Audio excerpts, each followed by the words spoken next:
scoreboard now. agenda, right?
Mike, stated meeting quorum is just like anything else. It's only 3, correct?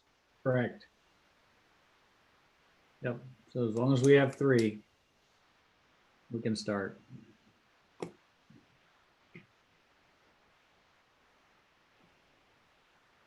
Should we all be muted or not?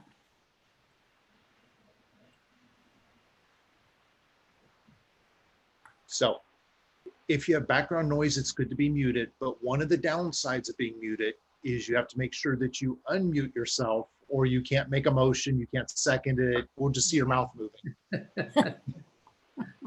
Okay. Yeah. But if you have some sort of background noise, it's good to do that. Like if my neighbor were mowing, I would do that. Okay. There's Linda. There's Linda. Hi, I Hi. apologize. I am really sorry I couldn't get here sooner. Oh, you're good. You You're got here in plenty of 2 minutes. time. Okay. How are you, Mike? Oh, much better. Thank you. Good. He looks great. I know. Well, I don't know if I'd ever say that, but I do feel much better. Thank you, though.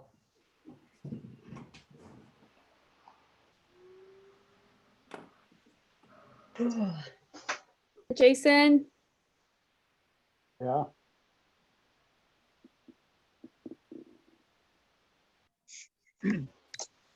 All right, everybody's here.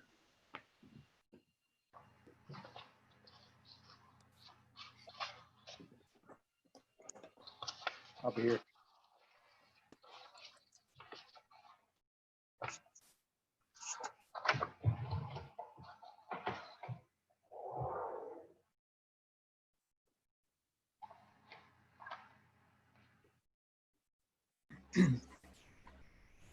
Mike, can you hear I me? saw you. Ian. I I'm saw sorry. I'm trying not to yawn. I knew it was going to make me yawn. We can hear you, Jason. Can you hear us? Yes, yes. Did I tell you I learned something new today, Mike? Oh, no. What did you learn today? I did. Do you know who Barry Manilow is? Yeah. Yeah. Oh, one of the greatest singers ever. He had a very good hit song named Mandy. Do you know that? Yes. Yeah. And somebody named their daughter after that song. And then put it on a Facebook group and told everyone. Yes, they did. Yes, they did. Yes. So now everybody knows where Mandy Croft got her name from. Yep. Okay, it's 6 o'clock. Mike, would you call roll, please? Yes. Bob Smith, Here. Andy Croft, Here. Linda Meininger, Here. Jason Schaffner, Here. Michelle Lott, Here. all present. So we have a quorum. This is a regularly stated meeting of the Sidney City School Board for the purpose of conducting our business. Board members, are there any additions, deletions, or changes to the agenda? No. Then they will stand approved as presented. Next item up is public participation. Mike, do we have anyone that would like to participate? At, Well, Tiffany, Bob, has that's anybody me. entered the waiting room? at this point, nobody's in the waiting room. Okay. Then we will move on. If they show up and we're at a logical breaking point, we can go back since one individual did sign up. We have no reports or presentations. So next up would be the treasurer's report. Okay, thanks. The first item on the agenda tonight's much abbreviated from what it normally would have been. We will only be approving the minutes for tonight's meeting. So I would like to request a motion to approve the minutes as presented. Do I have a motion? Also move. Linda? I'll Seconded. second. It can go to Michelle. That's fine. Do we have any discussion on the minutes? If there is none, Mike, would you call roll, please? Meininger, Yes. Lot, Yes. Schaffner. Yep. Croft, Yes. and Smith. Yes. And just kind of as a side note, I'm down to, obviously with everything going on, we have not closed May as of yet. I still have to post the student building fees. They're not going to make a significant difference in what our May books are going to look like.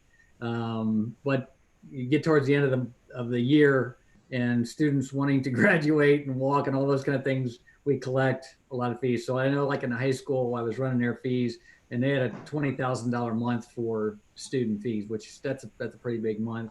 But I did do kind of a preliminary on the financials, and May, there wasn't really anything unusual. Nothing's going to change, from what we've been seeing. Of course, we did have the first reduction of that 650-ish thousand for the state foundation for the second payment of May. But of course, we were expecting that. So we will get all caught up to date in June. Can I ask a question? Yes. If they don't have their student fees paid right at graduation or can they have a certain length of time to pay them and still get their diploma? And I'm not even so sure it's so much a diploma as it's more of being able to participate in graduation, isn't it, Bob? And I don't know that there's anything we can do to prevent them from getting actually a diploma. It's Okay. That's correct. They just can't participate with everybody else. Correct. Okay. Okay, item B is the school lunch prices. I would like to request a motion to approve the following 2020-2021 school lunch and breakfast prices for students. Grades K-5, lunch $2.45, breakfast $1, and extra milk is 50 cents. Grades 6 through 12, lunch is $2.70, breakfast $1.50, and extra milk is 50 cents.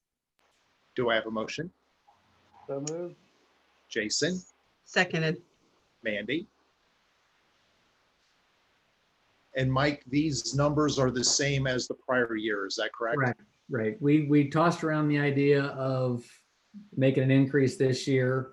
If you look at that, there's a paid lunch equity tool that you have to use if your fund balance is 0 or negative, which of course ours is not, has not been for as long as I can remember. So we're not required to use the tool, but we still will look at it because it does tell you what the expectation is of where they would anticipate your lunch prices should be based on free and reduced and all those types of things. So based on that, we're probably somewhere between 40 and 45 cents behind what the tool says we should be at. But since we have a carryover balance, we're not required to do anything to change our prices if we choose not to.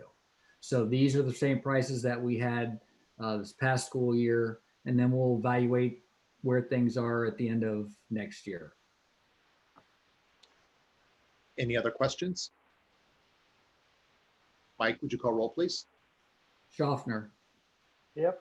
Croft, Yes. Lot, Yes. Meininger, yes, Smith. Yes. Motion carries.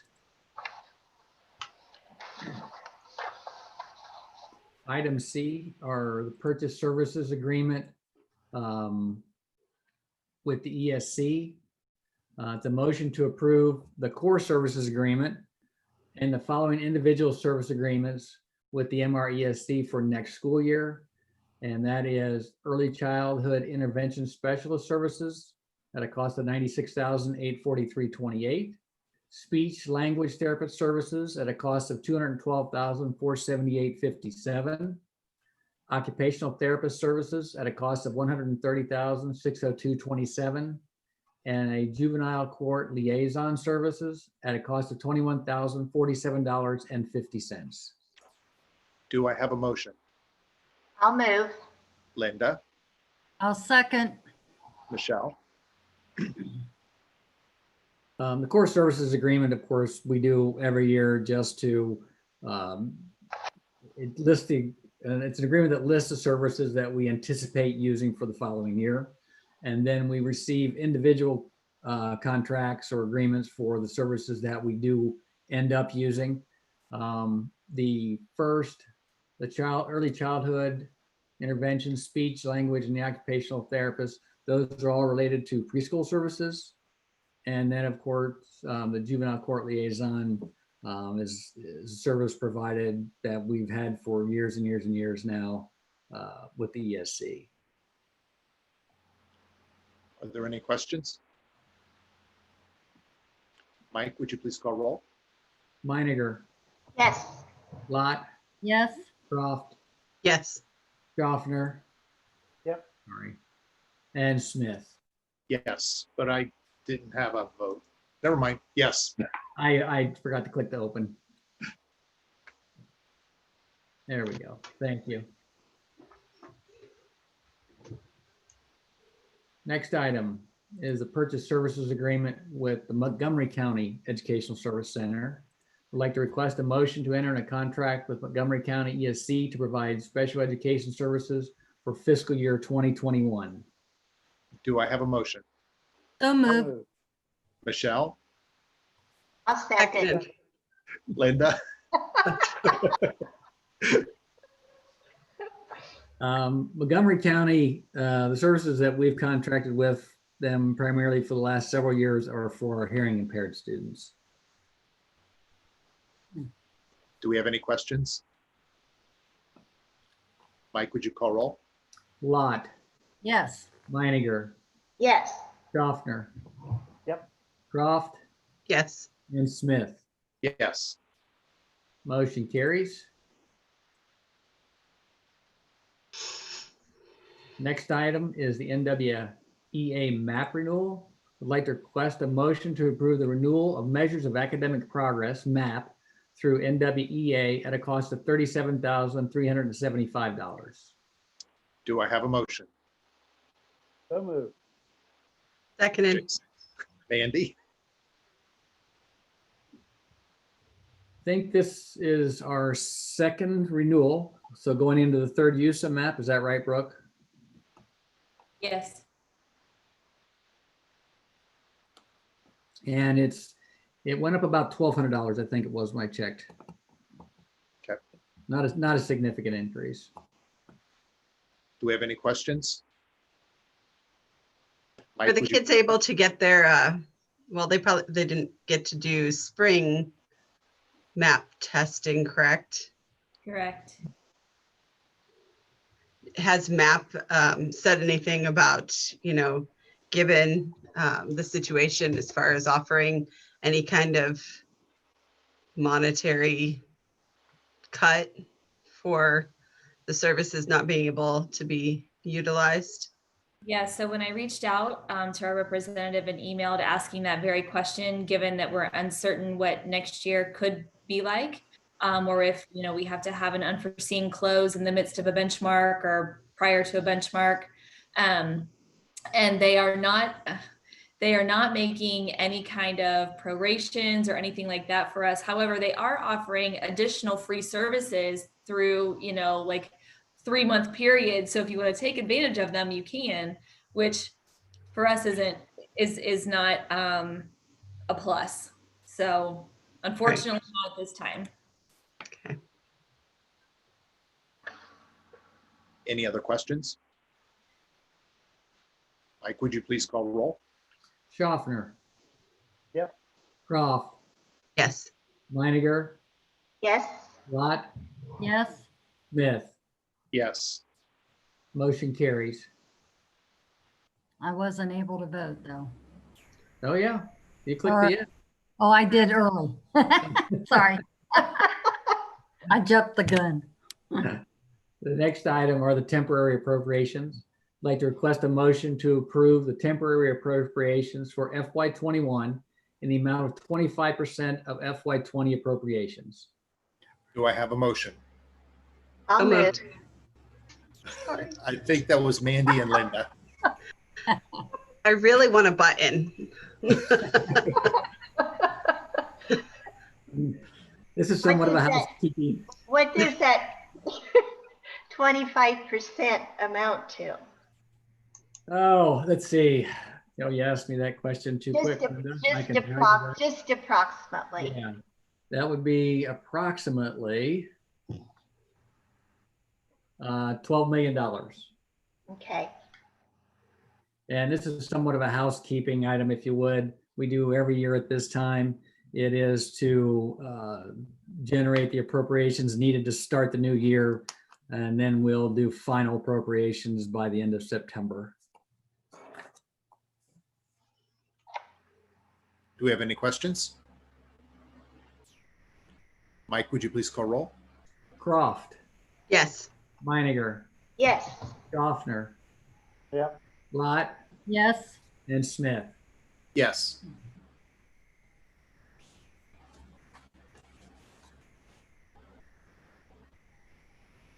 Were you able to vote, Jason? There it is. There we, thank you. The next item are amended appropriations.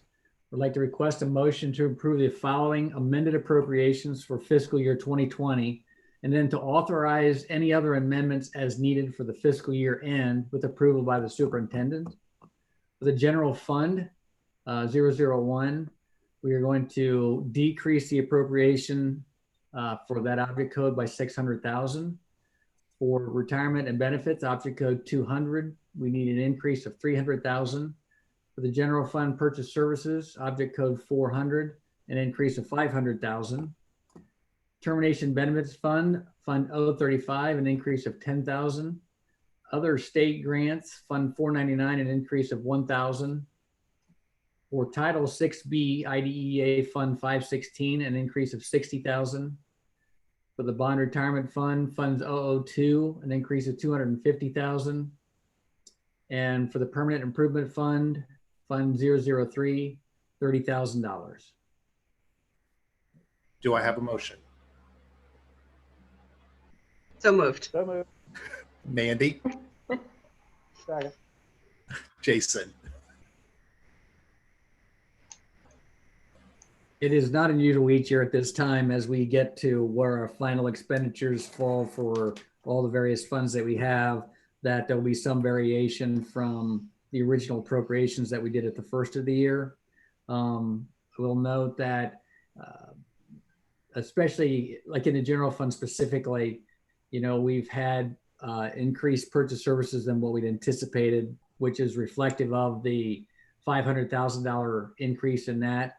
But our salaries came in less, benefits were a little bit more. So really, even with all this going on, the overall impact to the general fund, which, you know, the general fund is $32 million in expenses.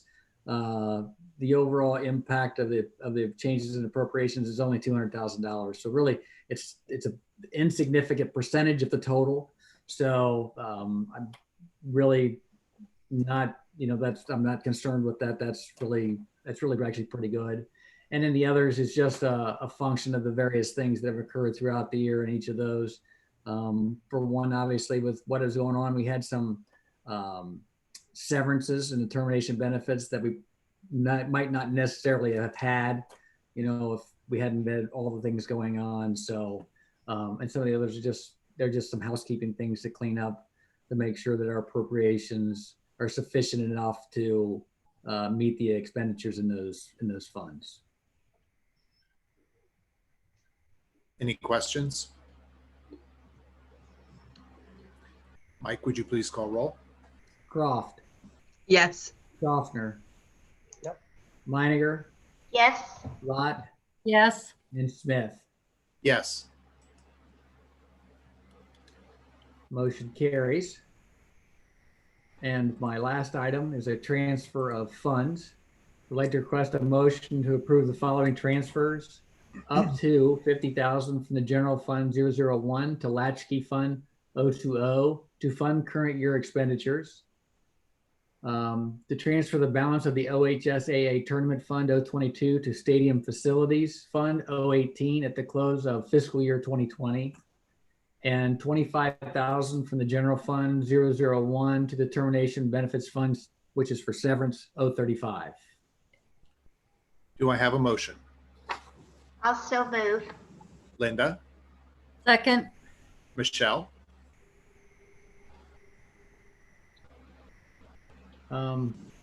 For Latchkey, we were anticipating that there would be a transfer again this year. I will tell you that before the school closures, we were on pace to have transferred half of what we did the year before. So we transferred nearly 50 the year before. We were about 25. So we did see improved activity, in the use of Latchkey. So, but, once we closed now, the expenditures for salaries and so forth, that didn't stop, but there was no new revenue coming in. Some of the other things would have slowed down, not as many supplies and those types of things. When I looked at it today, we were running at about 42,000 negative. So as we clean up some purchase orders and finish up payroll and those kind of things, that's why I set it up to a maximum of 50. It'll be something less than that though. On the other, we do for the OHSAA, that's the fund that kind of is a wash for all the OHSAA tournaments that we hold on their behalf, football, soccer, all those kind of things. And so at the end of the year, whatever balance we have remaining, we move that to the stadium facilities for use, to any repairs or maintenance and improvements for the stadium or the track facility. We'll use for that. And then the last one is somewhat reflective of, we had the increased appropriations and termination benefits. So this is the transfer to fund those severance payments that are going out before the end of the fiscal year.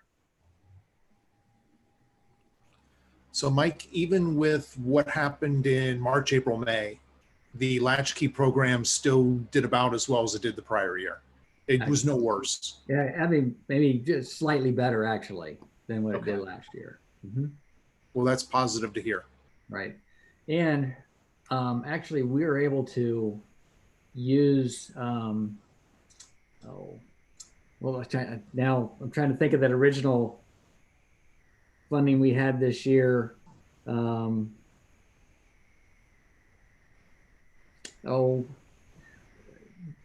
one to student success and wellness, that's the one. Those funds actually are eligible to use for this program. So That's great. we can offset the general fund expenditure with those funds. And correct me if I'm wrong, but I don't believe our goal was ever to make this profit for the district. We were looking just to break even and have a service for If our it family, could break correct? even, that'd be fantastic. We'd be happy with that arrangement. Mm-hmm. Any other questions? Mike, would you please call roll? Meininger, Yes. Lott, Yes. Goff, Yes. Schaffner, Yep. Smith. Yes. Motion carries. Next up is our superintendent report. Mr. Humble? Good evening. So the first thing I'd like you to do is, if possible, would be request a motion to approve personnel actions as presented. Do I have a motion? So moved. Mandy, I'll second. Linda. Do we have any questions? There were a lot of aids, but Mr. Humble, this is reconciling with us having gone back to the old practice with the aids. Is that correct? That is correct, yes. Any questions? Mike, would you please call roll?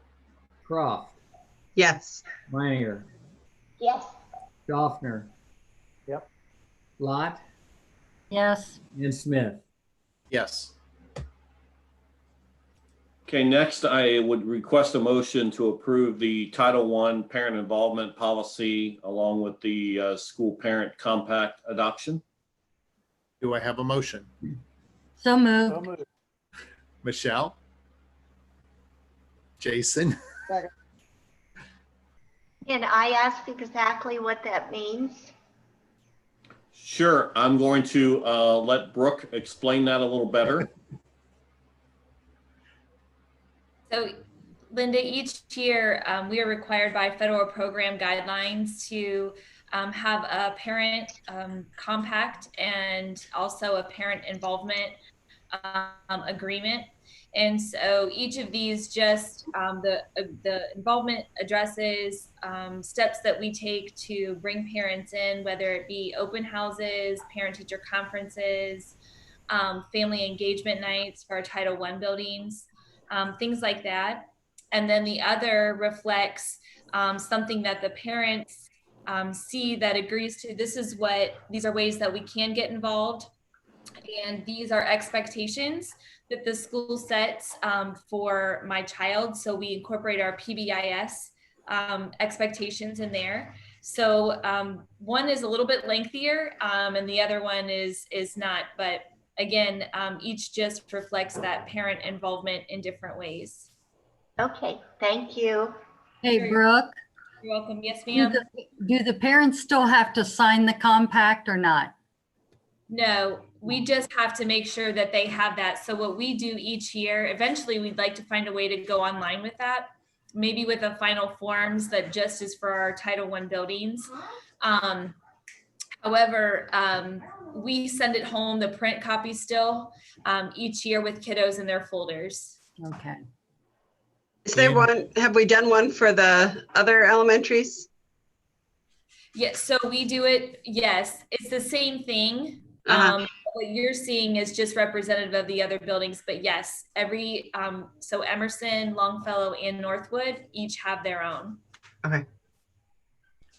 And these are the same agreements that we were using in the prior year, correct? Correct, yes. Okay. Any other questions?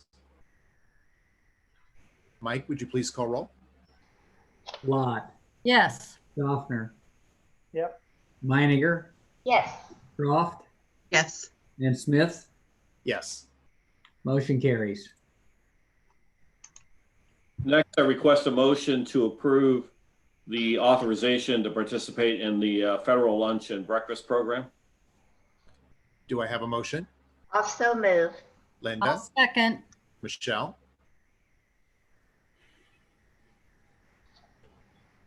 And this is just a housekeeping activity, is that correct, Bob? Correct, yes. Something we have to do every year. Any questions? Mike, would you please call roll? Meininger, Yes. Lot, Yes. Croft, Yes. Schaffner, Yep. Smith. Yes. Motion carries. Next, I'd like to get a motion to approve the approval of the graduates of the 2020 school year. Do I have a motion? 2020 school year. Do I So have a moved. motion? Mandy, A second. Linda? And I ask every year, even if we vote no, they still graduate. Is that correct? That is correct. So this is really a symbolic gesture. That is also correct. Any questions? Mike, would you 10 please call o'clock roll? Saturday, right? 10 o'clock Saturday. That's right. Live graduation. And you fixed it so we can park at the administration building? I will make sure that I do that. Yes. Oh, well, I knew after last year when we couldn't park, you said that won't happen again. I'll fix that. So, And I'm thank you for reminding me. okay. Any other questions? Mike, would you please call roll? Croft, Yes. Reiniger, Yes. Lot, Yes. Schaffner, Yep. Smith. Yes. Motion carries. Next item on our agenda is the legislative report. Mandy? Okay, it's giant. There's tons of things that have been happening. I'm going to go with the highlighted one that I received the most messages about. And that was, let me scroll back to the top here. The General Assembly sent House Bill 164 to Governor DeWine for his approval. This bill was substantially revised in the committee by the Senate and is providing flexibility to the districts for the 2020-21 school year, as well as additional state funding to certain districts. Just this past week, the Senate passed the legislation aimed at relieving several challenges to some of the school districts as they're planning to open for next year. And in order to kind of expedite that process, House Bill 164 was pending in the Education Committee, and it was amended to include a number of the coronavirus related provisions.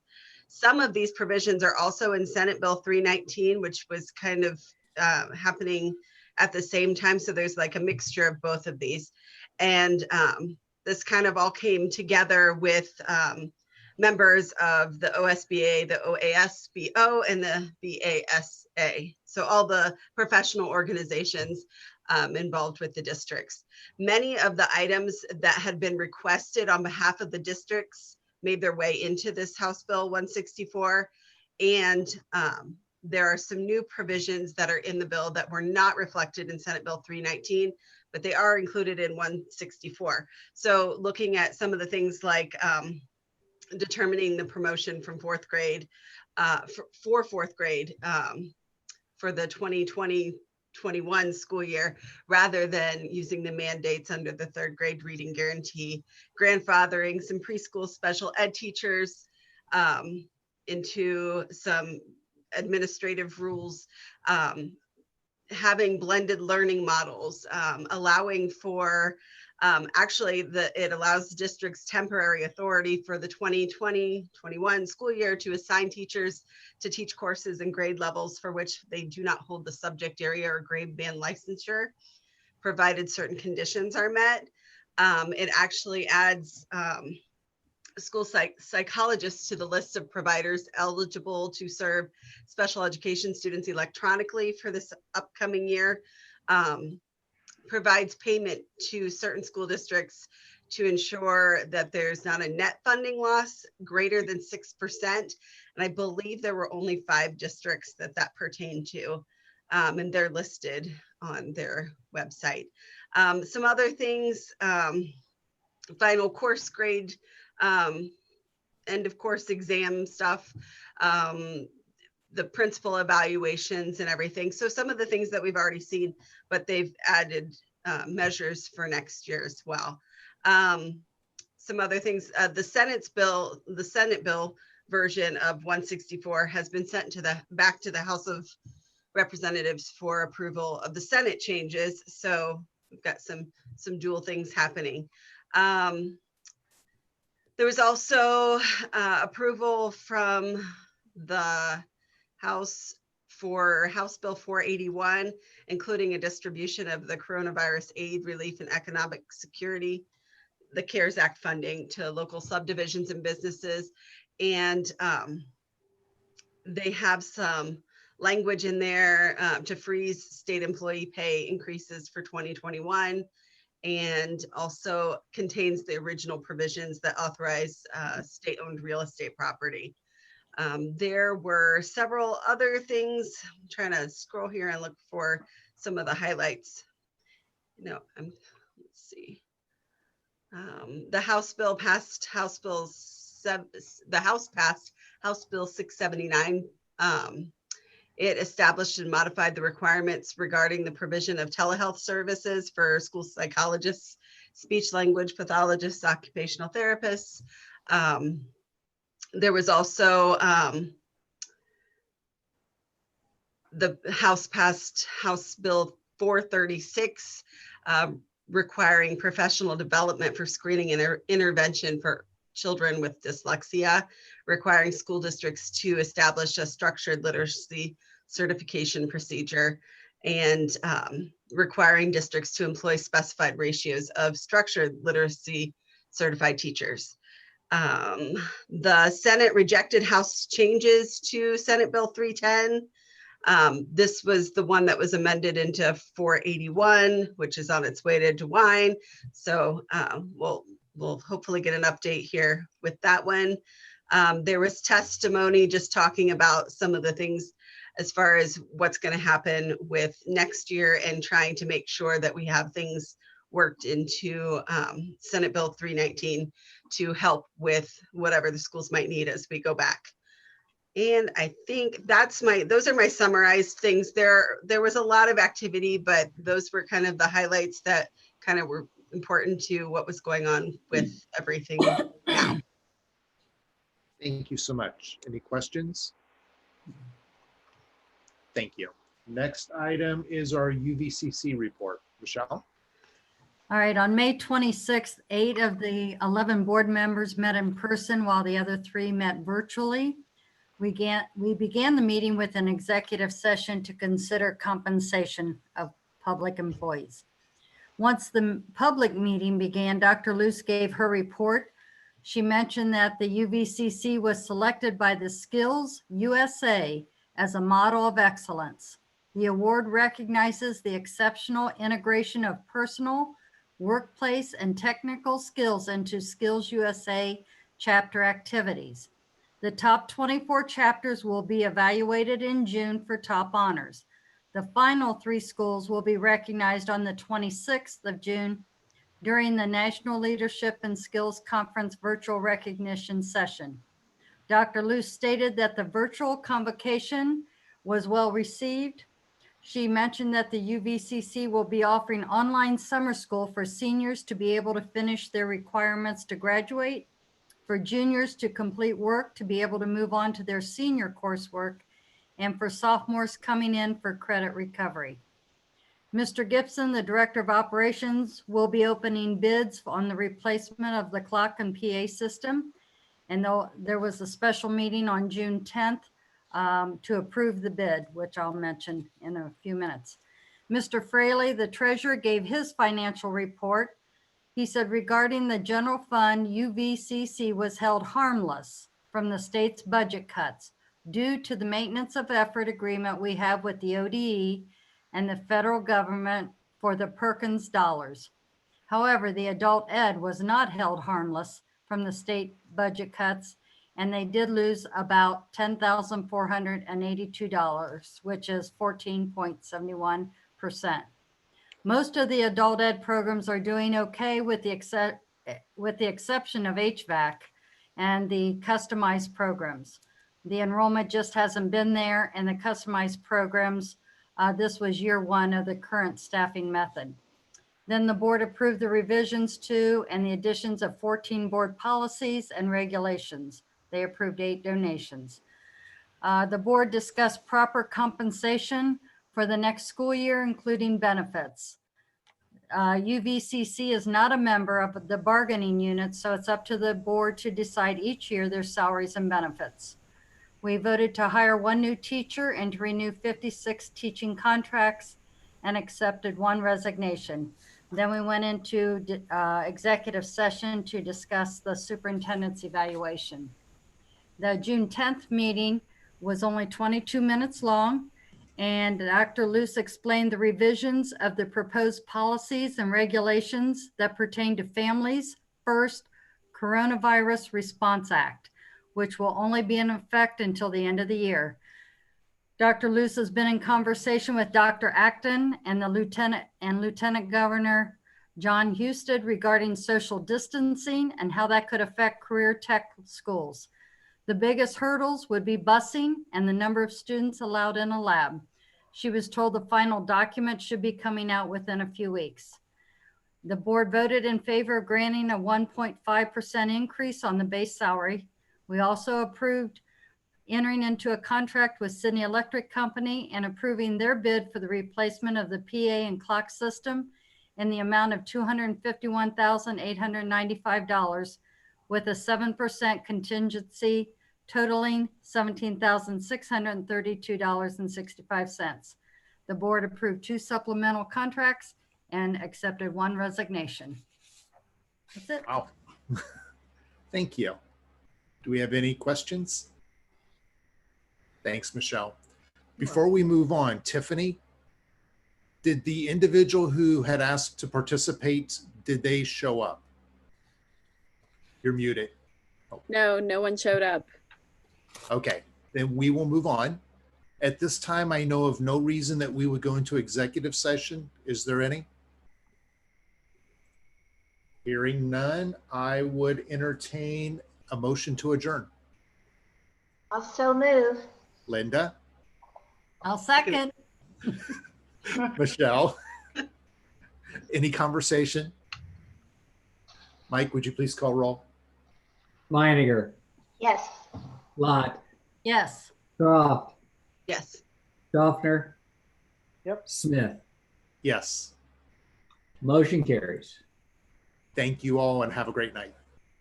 We'll see you Saturday. Yes, See you Saturday. Hey, Yeah. Linda.